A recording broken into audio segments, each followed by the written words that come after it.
Assalamu alaikum, brothers and sisters. We are now on episode 8, which is the second part of our discussion on child abuse. And today we're going to look at the long-term effects of child sexual abuse. It's a difficult topic. It's an uncomfortable topic to talk about. And the consequences to the children is you don't often hear about it. You hear about the perpetrator, what they've done to the child, but you don't hear about and you hear about the court case, and you hear about the judgment that is made, but you very rarely hear about what are the consequences to the child, what are the consequences to the family. What are the consequences to that child's siblings? You never, hardly ever do you hear about it. So I think it's important that we talk about it today. The possible long-term effects are those which may have started at the time of the abuse or may develop in the months and years following the abuse. Child abuse does not go away. The effects, the long-term effects on children and families, it doesn't end with the court case. It goes on and it goes on and it goes on. The long-term effects usually occur as a result of the person who's been abused never having spoken about it or not being believed or helped if they did. The person goes on with their life, keeping this secret, which may have disastrous effects on their life and on their personality. And some of these long-term effects can be very serious, where the person, in an effort to keep the memories blocked, becomes very self-destructive. And we do see this.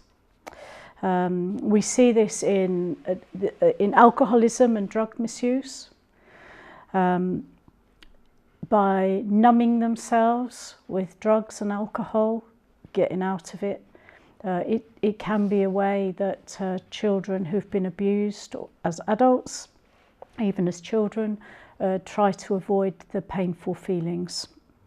Anxiety attacks and panic attacks make people feel as though they're going to faint or they can't breathe and their heart is beating faster, and they become afraid of dying from a heart attack. This is another side effect. Phobias. Children can develop all sorts of phobias. Phobias of going out, agoraphobia, claustrophobia, of being in confined spaces, fear of the dark, fear of certain features of people that link to being abused. Some can be afraid. I know a child that was afraid of Santa Claus because he wore a false beard, and this triggered flashbacks with an abused child. Fear of tall men, fear of I don't know, men with certain clothing.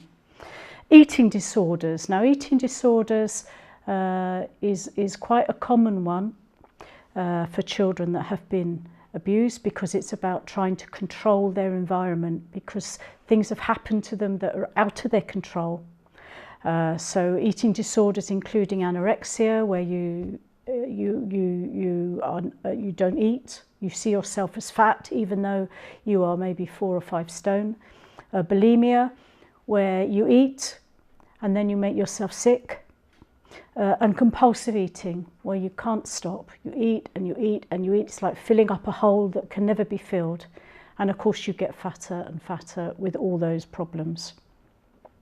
As I said, eating disorders often result from abuse, and boys and girls who are sexually abused sometimes develop anorexia and bulimia.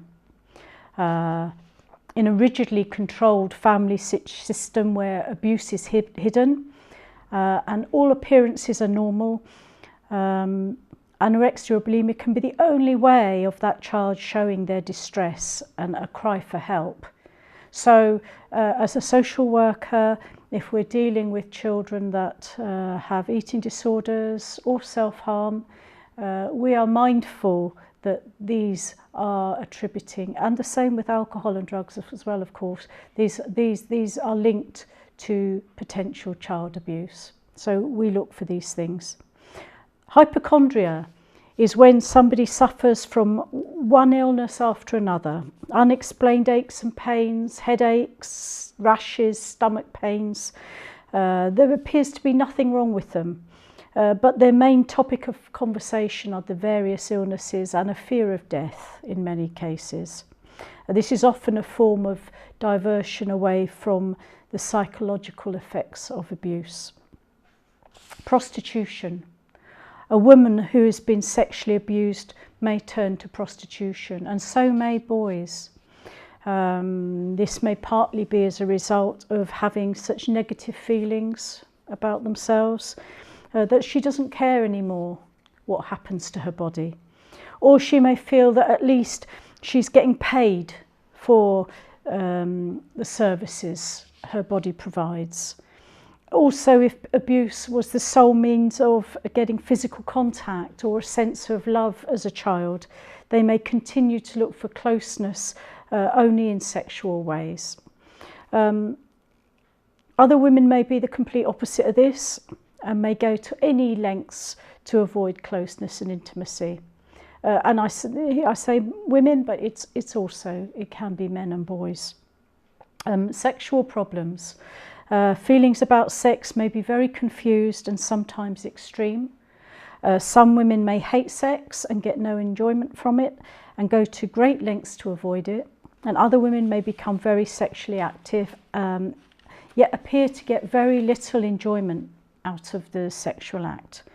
And some women may feel that it's expected of them to offer sex all of the time and they have no right to say no. So these are quite serious consequences. There are big trust issues with men and women that have been abused as children, finding it very, very difficult to trust anybody as a result of their experiences. It makes it extremely difficult for them to form close relationships with either men or women, there are significant problems within marriages and result in divorce and relationship breakdown. Another side effect of this is guilt and very poor self-esteem. I'm going to say women because there are more women and girls that are sexually abused than boys, but boys also this covers. A woman may feel very guilty about the sexual abuse, a lot of shame that she has suffered, and convinced that it must have been her fault, especially with children. Children internalise things. So children, when something bad happens, they will internalise it and they will think it's their fault. They caused it.